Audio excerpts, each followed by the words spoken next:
Hello students, I am back after a very long time.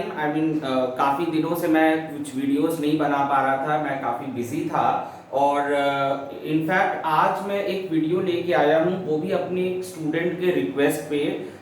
ये video मैं बना रहा हूँ। Some of my students they requested me to make more concept clear. Okay, so like I was teaching grade 9 CBSE, and in that we had to teach mole concept in the chapter atoms and molecules. Okay, तो उस पे मैंने काफी बच्चों को mole concept पढ़ाया था। तो somehow one of my student who was also there with me at that time, now he has crossed grade 10th and he has taken science. So he just requested कि sir मुझे mole concept का एक video बना के आप upload करिए ताकि मैं उसको समझूं। तो मैंने सोचा कि क्यों नहीं मैं बाकी सारे बच्चों को भी जो है उनकी भी हेल्प करूं, और इसलिए मैंने ये मोल कॉन्सेप्ट का वीडियो बनाया। तो it's just a basic mole concept that I am going to tell you. Okay, मेरा ये मानना है कि जब तक आपका बेस नहीं क्लियर होता, there is you can not move ahead, right. तो जितने आप 9th और 10th में काफी सारे कॉन्सेप्ट्स के जब आपके बेस बहुत क्लियर हो जाते हैं, तो 11th 12th में जाके उसी बेस के आधार पर आप जो है और आगे बहुत अच्छी तरीके से जो है अपने चैप्टर्स को और टॉपिक्स को समझ सकते हैं और उसके क्वेश्चंस को सॉल्व कर सकते हैं। ठीक है, तो यहां पर हम मोल कॉन्सेप्ट के बारे में बात करेंगे। जब हम मोल की बात करते हैं तो मोल को बताने से पहले मैं कुछ चीजों को जो है बताना चाहूंगा। सबसे पहले हम इस वर्ड को सुनते हैं। Okay, we come to know dozen, then we have score, okay, then we can have century. Okay, we have century. So these are some words. What does these words basically represent? जब हम dozen की बात करते हैं तो dozen का मतलब ही होता है 12। ओके, स्कोर जब हम बात करते हैं तो स्कोर जो होता है वो हमारा हो जाता है 20। सेंचुरी की बात करते हैं तो वो हो जाता है 100।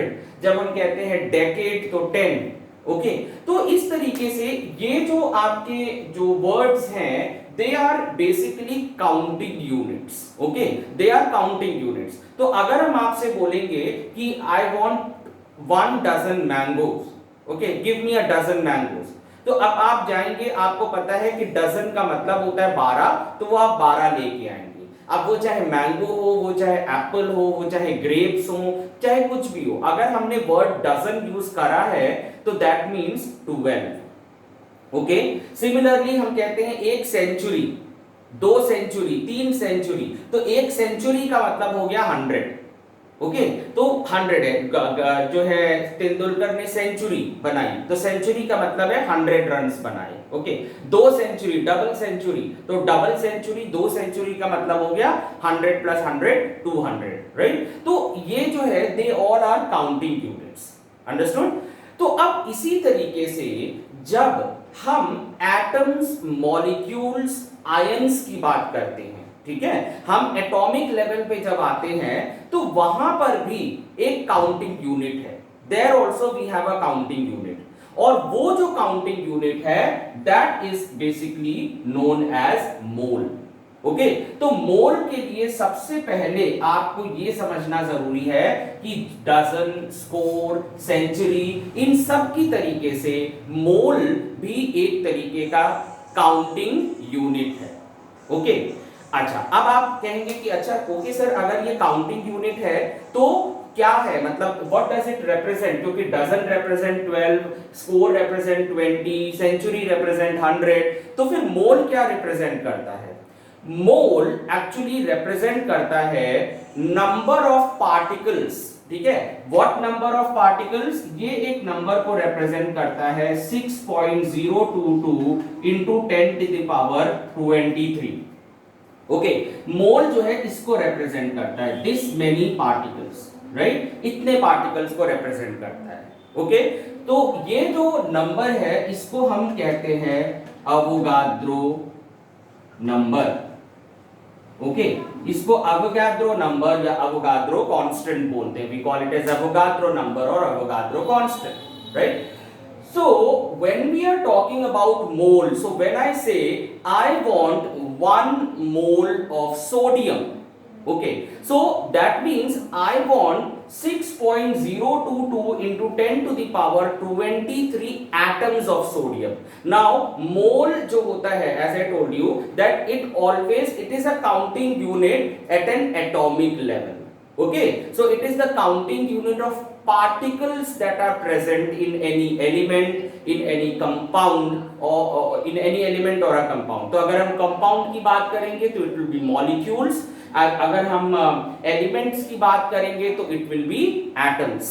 Okay, तो how many atoms or molecules are present in any substance? If this many atoms or molecules are present, we call it as a mole. समझ में आ गया? तो अगर हम बोलते हैं कि जो है 1 मोल सोडियम लेके आइए तो आप इतने एटम सोडियम के लेके आएंगे. अगर हम बोलते हैं 1 मोल जो है कार्बन लेके आइए तो आप इतने एटम्स कार्बन के लेके आएंगे, राइट? अगर हम बोलते हैं कि 1 मोल कैल्शियम लेके आइए तो आप इतने एटम्स कैल्शियम के लेके आएंगे. अगर हम बोलते हैं 1 मोल वाटर लेके आइए तो आप इतने मॉलिक्यूल्स लेके आएंगे वाटर के. Understood? So this is basically called as the Avogadro number. Okay, तो अब हमने जो है मोल का एक रिलेशन देख लिया कि इन सब ये जो नंबर से यानी काउंटिंग नंबर से क्या रिलेशन है. फाइन. अच्छा, अब अगर हम बात जाते हैं, आपसे कहते हैं कि भाई आप 1 डजन एप्पल्स लेके आइए, तो एप्पल्स आप आराम से काउंट कर सकते हैं. You can count the apples and you can bring it. Okay, fine. अगर हम बोलते हैं 1 डजन बनाना तो वो भी आप आराम से बनाना काउंट करके ले आ सकते हैं, ठीक है. बट अगर हम बोलेंगे कि I want 1 mole of sodium, अब इतने एटम्स ऑफ सोडियम को आप काउंट करके तो नहीं ला सकते. You can not count it and bring these many atoms. That is impossible. Then what to do? How can we actually bring a mole of sodium? How can we give a mole of sodium to someone? Now here we need to weigh that particular thing because we cannot count atoms, right? They are so small that we cannot count it. तो अब अगर आप देखिए, now again let us come back here. अब अगर आप देखें कि we have 1 dozen of apples, okay, we may have 1 dozen of jackfruit. Okay, jackfruit का मतलब क्या हुआ? कटहल, राइट? एप्पल्स है, जैकफ्रूट है या मैंगोज है, तो ये. तो अब यहां पर अगर आप तीनों को वे करेंगे, if you weigh all these 3 different items, okay, 1 dozen of apple, 1 dozen of jackfruit and 1 dozen of mangoes, will their weights be same? No, not at all. Their weight will be different. Okay, even though the number of units will be same, number of units will be 12, but here the weight might be x, maybe x gram or x kilogram, or it might be y kilogram, it might be z kilogram. Okay, so the weights will be different. Okay, now the same concept I am going to apply here. So where it was found that the weight of any substance, okay, weight of 1 mole of any substance is equal to its gram atomic mass or gram molecular mass. Okay, or gram atomic weight and gram molecular weight. Now let us understand what you understand by the molecular mass or atomic mass, or rather gram atomic mass and gram molecular mass, right? Now whenever atomic mass is expressed in grams, so basically atomic mass is expressed in atomic mass unit. Okay, you express it in atomic mass unit, but जब हम इसको grams में express करते हैं तो we call it as gram atomic mass. Okay, similarly जब हम molecular mass को grams में express करते हैं तो we call it as gram molecular mass. Okay, now let us take this example. Suppose I say, now if I say sodium, let us take an example of sodium. Okay, now what is the atomic mass of sodium? Atomic mass of sodium is 23. Okay, now what will be the gram atomic mass of sodium? 23 gram. This is the gram atomic mass of sodium. Okay, the gram atomic mass of sodium. Similarly, if I say magnesium, okay, तो magnesium का gram atomic mass क्या हो जाएगा? 24 grams. Right अगर हम लेते हैं water, तो अब वाटर के केस में यहां पर मॉलिक्यूलर मास होगा, है ना, तो water is H2O. Now I am assuming that you know about atomic mass and molecular mass and you know gram atomic mass and molar mass and all that, because molecular mass निकालना ये सारे concepts आपको इस topic पे पहले पढ़ाया जाता है. ठीक है, तो आप उसको भी अच्छी तरीके से पढ़ने के बाद ही आप इस टॉपिक पे आइएगा, मोल कॉन्सेप्ट पे, क्योंकि वो जो टॉपिक है that is very important. Okay right, so when we talk of water it is 18 gram. Okay, now here it is gram molecular mass. Okay, it is gram molecular mass, right. अच्छा, अब जानने वाली बात क्या है कि ये जो 23 ग्राम्स ऑफ सोडियम जब हमने लिया, तो we found that it has 6.022 into 10 to the power 23 atoms of sodium. Okay, तो this was one thing, ये चीज देखी गई, राइट. अब हमने क्या किया, मैग्नीशियम लिया. हमने 24 ग्राम यानी मैग्नीशियम के ग्राम एटॉमिक मास के बराबर का मैग्नीशियम लिया. ओके, और उसको जब हमने देखा, उसके जो पार्टिकल्स जब हमने काउंट किए, तो I found that the number of particles is again और atoms is again equal to this, right? So that means 23 gram of sodium contains how many? 6.022 into 10 to the power 23 atoms of sodium. 24 gram of magnesium contain 6.22 into 10 to the power 23 atoms of magnesium. Similarly, 18 grams of water, it also contains 6.022 into 10 to the power 23 molecules. Now here it will be molecules of water. Okay, तो इससे आप कोई अंदाजा लगा सकते हैं, can you maintain a relationship? Relationship is 6.022 का मतलब क्या हुआ कि 1 मोल, यानी 23 gram of sodium is equal to 1 mole of sodium. ठीक है, इसी तरीके से 24 gram of magnesium is equal to 1 mole of magnesium. ये समझ में आ रहा है आपको, है ना? तो यहां पर आप देखिए मोल का एक रिलेशनशिप निकला है. मोल जो होता है वो दो चीजें बता रहा है. एक तो मास या वेट ऑफ दैट सब्सटेंस बता रहा है कि what is the mass of the substance that has to be taken and what is the number of particles, right. तो नंबर ऑफ पार्टिकल्स फिक्स है, that is 6.022 into 10 to the power 23, वो fix है, right, हर एक मोल में.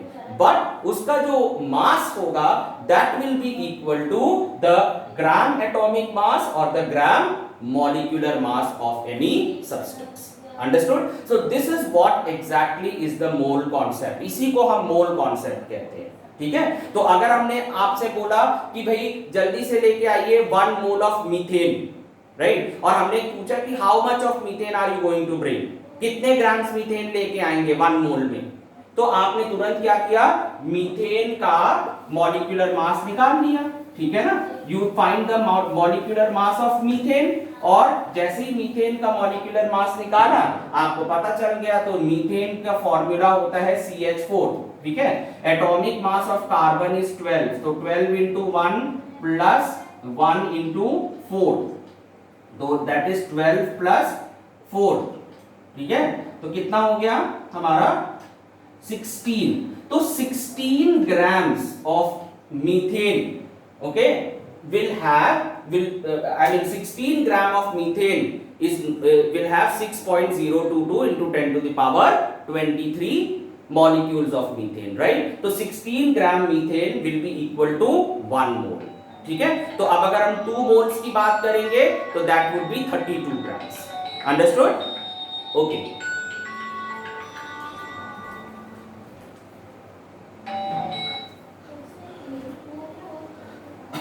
Right. Now after this, I'll tell you some formulas, okay, जो कि हम numericals करने के टाइम पे यूज करते हैं, बट ये जो कॉन्सेप्ट है ये आपको पता होना चाहिए, this is very very important, okay. तो आई बिलीव कि मोल कॉन्सेप्ट मैंने बहुत ही क्लियर कर दिया है आपको, राइट। तो अब हम जस्ट थोड़ा सा कुछ न्यूमेरिकल्स के लिए कौन कौन से हम फॉर्मूलेज यूज करते हैं, ठीक है। हालांकि आप फॉर्मूले नहीं भी अगर यूज करेंगे तब भी आराम से हो जाएगा ये, अगर मोल कॉन्सेप्ट आपको बहुत क्लियर होता है। तो अगर हम नंबर ऑफ मोल्स की बात करते हैं, नंबर ऑफ मोल्स, ओके, तो नंबर ऑफ मोल्स का मतलब क्या हुआ कि given mass of substance upon gram atomic mass और मोलर, या आप मतलब आप ग्राम एटॉमिक मास और मोलर मास, आप ग्राम मोलर मास में भी यही होता है कि मॉलिक्यूलर मास को आपने ग्राम्स में एक्सप्रेस कर दिया, ठीक है। तो इस तरह से, तो अगर हम बोलते हैं कि I am giving you, like अगर हमने आपसे मान लीजिए बोला कि हमारे पास में 48 ग्राम्स ऑफ मैग्नीशियम है, आप बताइए how many moles are there, ठीक है।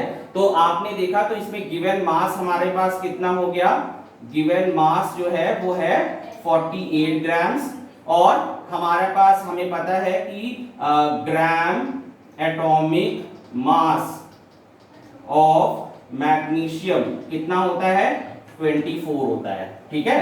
तो नंबर ऑफ मोल्स कितना हो गया, गिवन मास अपॉन मोलर मास, यानी 48 अपॉन 24, मतलब कितना हो गया 2 मोल्स, ठीक है। हालांकि इसमें इतना न्यूमेरिक करने की जरूरत भी नहीं थी, ऐसे ही आपको पता चल जाता, बट फिर भी आप जो बच्चे थोड़ा सा मतलब जो है एकदम से कोई चीज नहीं समझ पाते या बैठे बैठे एकदम से मन में कैलकुलेशंस नहीं कर पाते, तो आप इस तरह से फॉर्मूला लगा के भी आराम से जो है आप नंबर ऑफ मोल्स को पता लगा सकते हैं, you can find it out. So number of moles will be equal to given mass upon the gram atomic mass और ग्राम मॉलिक्यूलर मास और molar mass, okay, this is one concept. अब देखिए, अब अगर हमें नंबर ऑफ मोल्स दे रखा है, ठीक है, और हमें निकालना है number of particles, okay, in a mole, in a given mole, right? So if I want to find the number of particles, right, तो it's बहुत simple है, number of moles into Avogadro number, right? So if I write number of particles, तो अगर हम यहाँ पर particles की बात कर रहे हैं तो I am talking about atoms और मॉलिक्यूल्स, ओके। तो नंबर ऑफ पार्टिकल्स बराबर क्या हो जाएगा हमारे पास में, number of moles multiplied by either you write Avogadro number or you can simply write like this, okay, ये चीज हो गया, ठीक है। तो यहां पर हमारे को जो नंबर ऑफ मोल्स की बात कर रहे हैं वो फिर से क्या हो जाएगा कि given mass upon molar mass, okay, और gram atomic mass, right, into 6.022 into 23। तो इसको अगर आप एक्सपैंड करोगे तो इसको ऐसे लिख सकते हैं, given mass upon molar mass, okay, upon molar mass या gram molecular mass into 6.022 into 10 to the power 23। आप इसको एक्सपैंड करके ये मैंने लिखा है, ठीक है। तो कई बुक में आपको ऐसे मिल जाएगा फॉर्मूला, ऐसे मिल जाएगा, तो दोनों एक ही है, राइट। ये बस एक एक्सपेंडेड फॉर्म है, इसकी जगह पे हमने नंबर ऑफ मोल्स लिख दिया है, राइट। तो इस तरीके से आप जो है नंबर ऑफ पार्टिकल्स निकाल सकते हैं। और सीधी सी बात है, अगर आपके पास में नंबर ऑफ पार्टिकल्स गिवन है, राइट, हमने नंबर ऑफ पार्टिकल्स दे रखा है और हम पूछ रहे हैं कि आपको नंबर ऑफ मोल्स निकालने हैं, तो ये भी बहुत सिंपल है, आप जो है मैथमेटिकली आप इसको बहुत आराम से कर सकते हैं। तो number of moles will be equal to number of particles, ठीक है, number of particles given upon Avogadro number, ठीक है। तो आप इस तरह से भी बहुत आराम से निकाल सकते हैं। तो इससे आप नंबर ऑफ मोल्स निकाल लिया आपने, ठीक है। तो हमने नंबर ऑफ पार्टिकल्स दे दिए और हमने कह दिया कि 12.044 into 10 to the power 23 particles हैं, तो बताइए कितने मोल हो गए। हाँ, तो आप डायरेक्टली डिवाइड कर दिया इस तरह से, number of particles upon 6.022 into 10 to the power 23 और आपको क्या मिल गया, नंबर ऑफ मोल्स मिल गया। ओके, तो इस तरीके से आप नंबर ऑफ मोल्स निकाल सकते हैं, ठीक है। और इस पे बेस्ड कई सारे न्यूमेरिकल्स हैं, कई सारे आपके पास में क्वेश्चंस आते हैं, तो मैं अगले वीडियो में इसी तरह के कुछ क्वेश्चंस, कुछ न्यूमेरिकल्स को लेके आऊंगा और फिर हम लोग उसको सॉल्व करेंगे, ठीक है, कि किस तरीके से सॉल्व करा जाता है। और मैं बता दूं, अगर एक बार मोल कॉन्सेप्ट एक बार समझ में आ जाएगा तो it will be very very easy for you to understand. Okay, तो चलिए आप लोग दोबारा इस वीडियो को देखिए, समझने की कोशिश करिए। और मेरी आपसे रिक्वेस्ट है कि कहीं पर भी आपको लग रहा है कि कोई चीज नहीं समझ में आ रही है या मैंने जो कॉन्सेप्ट समझाया वो आपको एकदम से नहीं दिमाग में आया, तो मुझे कमेंट बॉक्स पे लिख के बताइएगा। ओके, चलिए, okay, till then good bye.